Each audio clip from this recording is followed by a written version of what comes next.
clouds may darken. According to Kuching, this is what we should say. Excuse me, do you sell the moon here?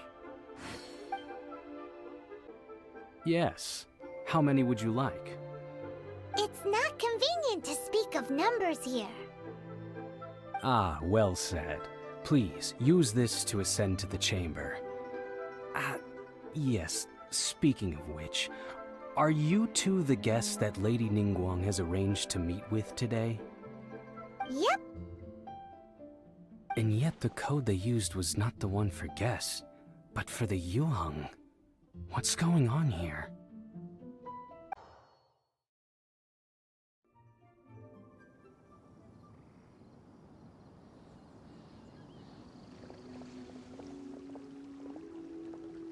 I've been waiting for you, returnee from Joyun Karst.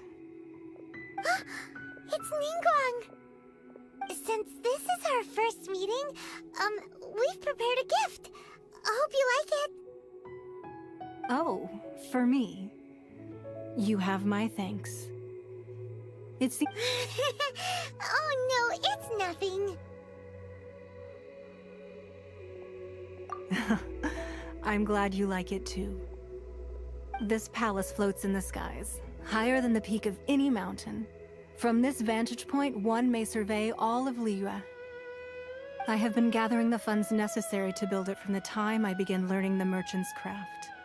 And since becoming the Tianquan, I have spared no effort in hiring the best craftsmen to constantly extend it. At first, it was but the size of one room. Now, it is large enough to blot out the moon in the skies above Liyue. One day, I believe it will overshadow all 7 nations. Not many from outside Liyue earn the right to ascend to the Jade Chamber. But I have been in correspondence with the acting Grand Master of the Knights of Favonius, who spoke highly of you. As such, I have been putting eyes and ears out ever since you reached Liyue. What? And I finally got wind of your movements when you were on the way to Wangshu Inn. Wait, was Vergoldet one of your people? Just Vergoldet? No, everyone at Wangshu Inn is one of ours.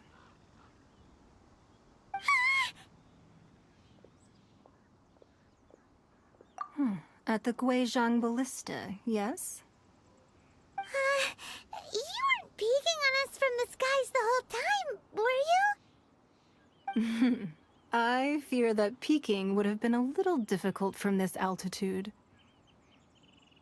Our eyes and ears are more than sufficient. You two are very interesting people, after all. It would be natural to take an interest. Well, I wouldn't expect you to trust us, considering that you have had far more interactions with the Adepti. The reason I invited you here was to clear up some misunderstandings.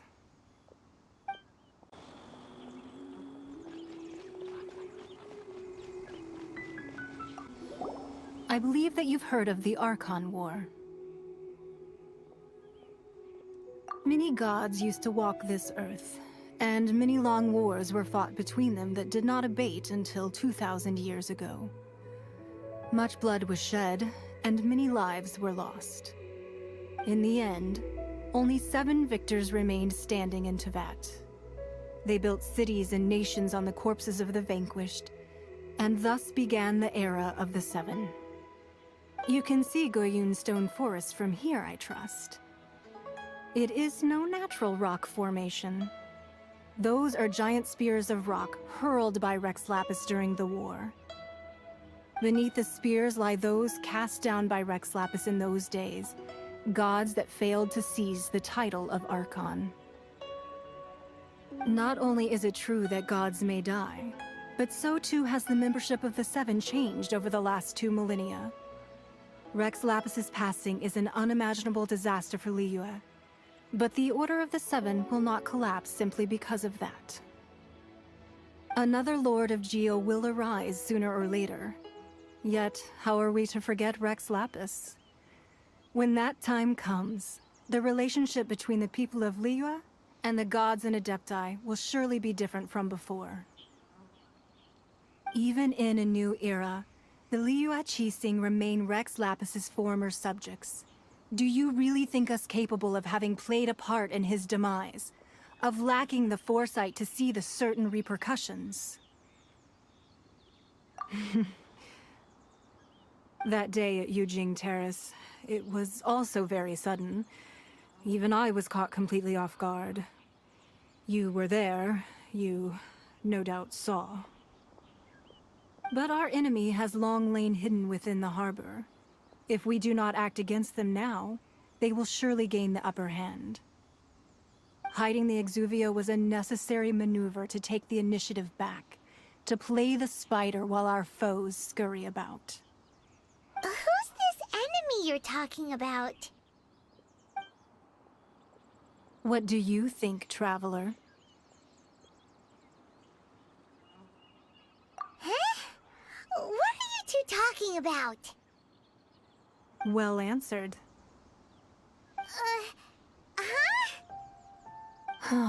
The scenery out here is fine indeed, but the wind is a little strong. Our preparations to receive guests within are complete. So please, this way. Wowee!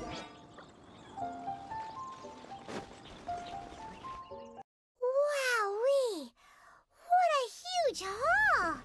Paimon's never seen such a fancy place before.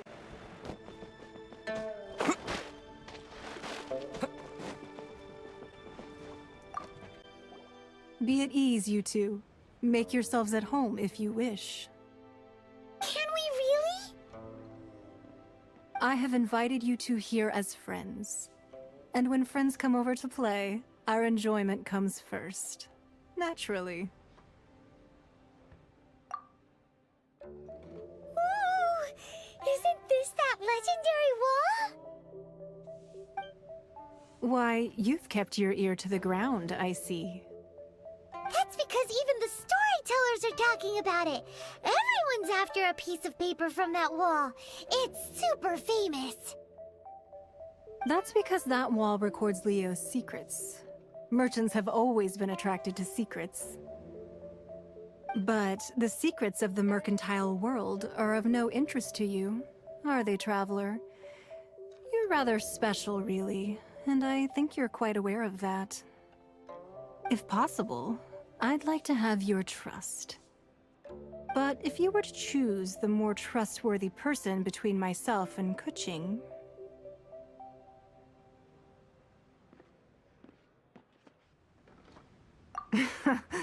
You'd pick Kuching? Nah, I had a feeling. I originally thought her a bit too hard-headed. With someone of her character on the Qixing, I've had some extra messes to clean up behind the scenes.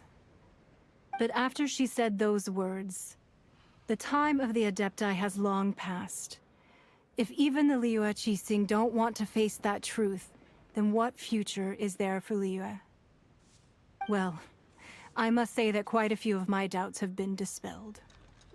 I won't deny that Rex Lapis's passing seems advantageous to us. But, for Liyue's sake, we cannot allow ourselves to be shackled by rumors of our usurpation of power. Indeed. It seems that you understood what I meant to say from the very beginning. I called for the gag order and for the Exuvia to be hidden to temporarily stabilize the situation, and also to prevent something similar to the incident in Mondstadt. With Rex Lapis's death, the Fatui have busied themselves with many clandestine actions beyond their diplomatic remit. As the Tianquan, one responsible for Liyue, I cannot be too concerned with appearances when opposing them. Allowing the rite of parting to take place was also meant to buy some time for us to take control of Liyue's administration. It's exactly as Zhongli said. The Qixing only provided the venue for the rite so they could use us for their own ends. Wait, that's right. Speaking of ends, could I say one other thing? Of course. Paimon's heard that anyone who sends a greeting gift gets a little something in return. So, does that include us? It's all right. I like direct people. Well, we have made quite a bit of trouble for you recently. How about this? You can pick any one object here as you please, and you may take it with you. Yay! Paimon was just waiting for you to say that! Let's see, what should we get? One of the sheets on that wall! Don't look at Paimon like that! One of these sheets of paper will sell for crazy prices, even if it's only as large as Paimon's fingernail. Just imagine how much more a whole untorn sheet would sell for. Let's grab one, the biggest one!